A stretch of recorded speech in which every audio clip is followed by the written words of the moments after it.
Yang ditunggu dan dinanti seperti rindu yang tak terhenti, seperti cinta yang tak terganti. Dan kali ini tidak lain dan tidak akan bosan-bosannya kita membahas perkembangan progres pembangunan sirkuit MotoGP Mandalika kita tercinta.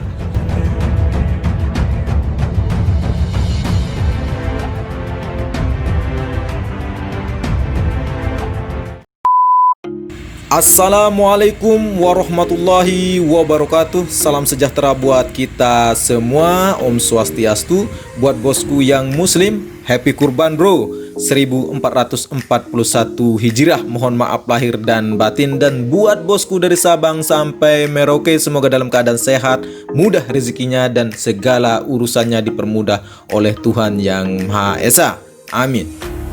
Perjumpaan kita kali ini, saya Edi Sundoro akan membahas beberapa capaian dari pembangunan sirkuit MotoGP Mandalika. Dan info terbaru bosku, telah dikerjakan 2 terowongan atau tunnel yang akan menjadi akses jalan menuju tribun dan kawasan tengah sirkuit MotoGP Mandalika. Untuk itu bosku, tetap stay tune di channel ini.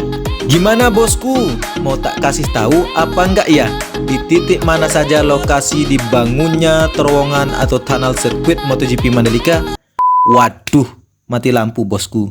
Gimana ini, nggak bisa lanjut dah ini ceritanya. Gara-gara nggak bayar listrik sudah ini. Dan inilah terowongan pertama yang dibuat di trek lurus dekat dengan tikungan pertama bosku.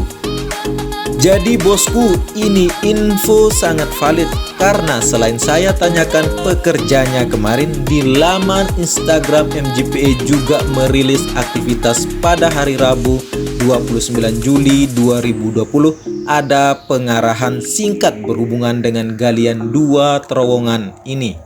Terowongan dibuat di sirkuit MotoGP Mandalika berfungsi sebagai akses jalan penonton menuju tengah sirkuit.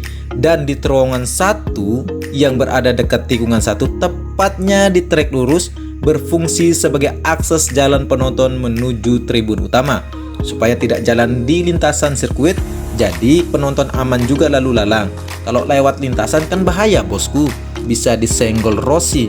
Kalau disenggol si dia sih asik-asik aja. Hahaha. Tak akan asing pasti buat bosku yang sering pantau perkembangan sirkuit ini. Pasti sangat kenal banget bukit dekat tikungan pertama yang ditanam bunga kertas. Sudah lumayan bisa berbunga bosku, tapi bunga ini enggak disukai wanita bosku. Wanita kan sukanya kepastian dan bunga uang, bukan begitu bosku? Hahaha. Bagaimana perkembangan di tikungan pertama dan trek lurus tidak jauh beda dengan video before dan after kemarin yang saya upload dan dibuat video reaksinya oleh Bu Ci Malaysia. Ternyata tetangga negara kita kepo juga atas pembangunan sirkuit MotoGP Mandalika bosku. Untuk tikungan kedua, 3, dan 4 bosku masih kondisinya seperti biasa. Ya alasannya juga seperti biasa bosku, masih dalam tahap negosiasi pembebasan lahan. Namun di lintasan keempat menuju tikungan kelima sampai tikungan keenam sudah dilakukan penambahan struktur tanah. Servis rootnya sudah terlihat, namun akan ditambah lagi pelapisan akhir. Terlihat tadi vibrating roller lagi melakukan tugasnya menggilas tanah. Jadi sebenarnya perataan ketinggian lintasan akan dilakukan setelah pelapisan terakhir. Jadi saya pantau progres pembangunan sirkuit MotoGP Mandalika terlihat sangat positif hari demi hari. Di tikungan ke-7 sudah sangat baik pengerjaan lintasannya. Saya lanjutkan info di hari Rabu 29 Juli 2020 bosku, di mana ada pengarahan singkat oleh PT Wika dan PPP terkait penggalian terowongan kedua sebelum tikungan ke-8. Dan inilah tempatnya terowongan keduanya atau tunnelnya bosku. Terowongan kedua ini berada sebelum tikungan ke-8. Fungsinya sama, terowongan ini berfungsi seperti terowongan 1 yang berada di trek lurus tadi. Berfungsi sebagai akses masuk penonton yang akan ke tribun yang akan dibuatkan di sebelah kanan lintasan ke-7 menuju tikungan ke-8. Arah terowongan ini menuju rumah penduduk atau perkampungan itu bosku. Kalau melihat master plan-nya bosku, perkampungan warga akan disulap menjadi resort mewah dan megah Dan tidak heran jika terowongan ini lebarnya hampir 20 meter. Kalau kedalamannya saya belum tahu pastinya bosku. Untuk panjangnya terowongan kedua ini yaitu 117,77 meter. Kalau kita melihat lebih dekat bosku, lihatlah lebar terowongannya. Kalau melihat seperti ini, jadi benar lintasan sirkuit MotoGP Mandalika walaupun tidak ada event akan tetap terjaga lintasannya.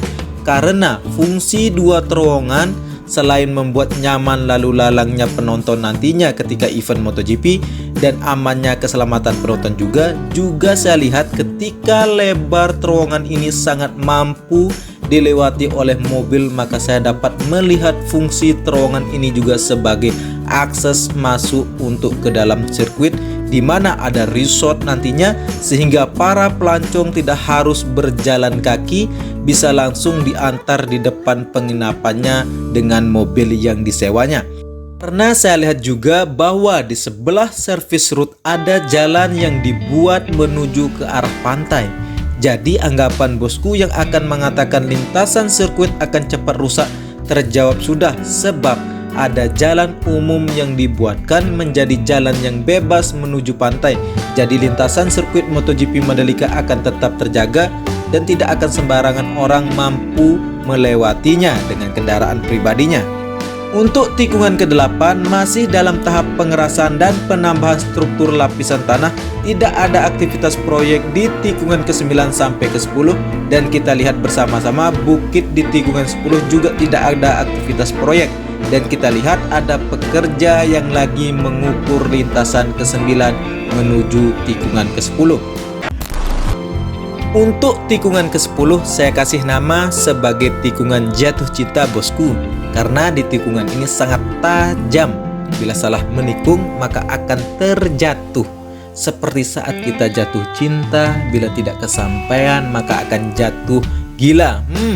Alasan saya juga memberi nama tikungan ke-10 menjadi tikungan jatuh cinta ini karena di tikungan ke-10 adalah spot paling terbaik untuk menonton di atas bukit karena kita melihat keindahan pantai Segar di depannya. Saya yakin bila bosku berada di bukit dekat tikungan 10, saya jamin betah. Tapi cuman saya ingatkan bosku, jangan suka tikung pacar teman karena yang sakitnya di sini bosku. Menuju tikungan ke-11 kita lihat pengerjaan Laguna benar-benar ekstra teliti dan kita lihat hamparan terpal sebagai pelapis supaya kontur tanah tidak berubah dan tidak lembab oleh keberadaan dari air Laguna. Selain bukit, Laguna ini adalah pekerjaan proyek lintasan sirkuit MotoGP Mandalika yang paling lama dikerjakan. Sabar ya bosku, ya namanya juga komentator ya enak-enak saja ngomong. Kadang kalau disuruh main belum tentu bisa. Mari beri semangat dan doa semoga para pekerja dari sirkuit MotoGP Mandalika ini diberi kesehatan terus untuk dapat bekerja dan menuntaskan mega proyek nasional ini tepat waktu.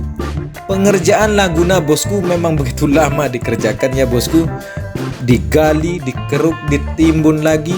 Sudah rata dengan lintasan, lalu dilapisi lagi dengan terpal, lalu dilapisi lagi dengan tanah, lalu diratakan lagi, lalu dikeraskan lagi, ditimbun lagi, dikeraskan lagi.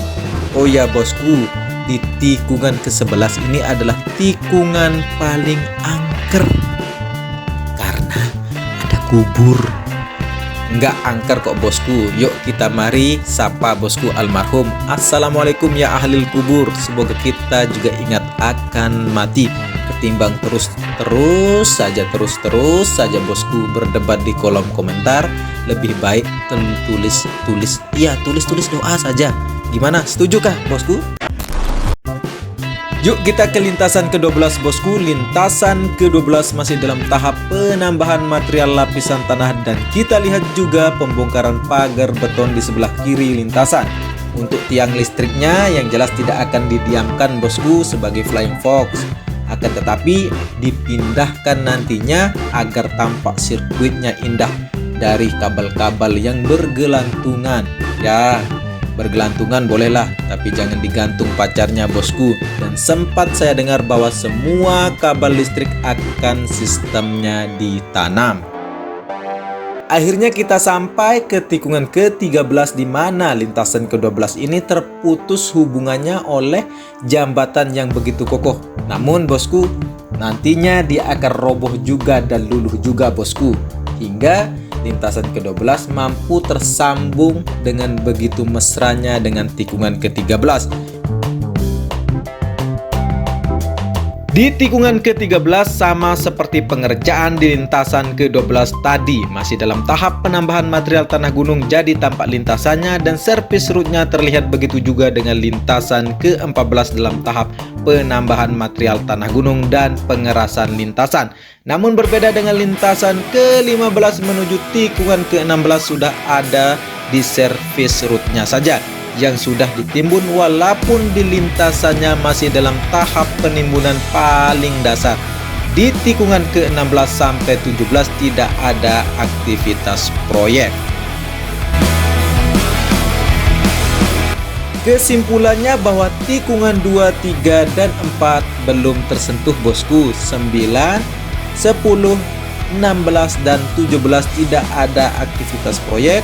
Proyek fokus di trek lurus, pembuatan terowongan 1 di trek lurus, dan proyek juga aktif di tikungan 1, 5, 6, 7, 8, 11, 12, 13, 14, 15. Sehingga yang saya ingin sampaikan juga bahwa PT PPP akan menjadi pemegang proyek selanjutnya sampai tuntas proyek sirkuit MotoGP Mandalika.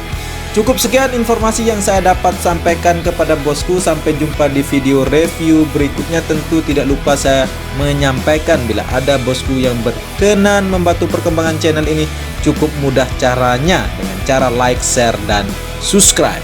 Saya Edi Sundoro, salam persahabatan dari anak Lombok, matur tampiasih.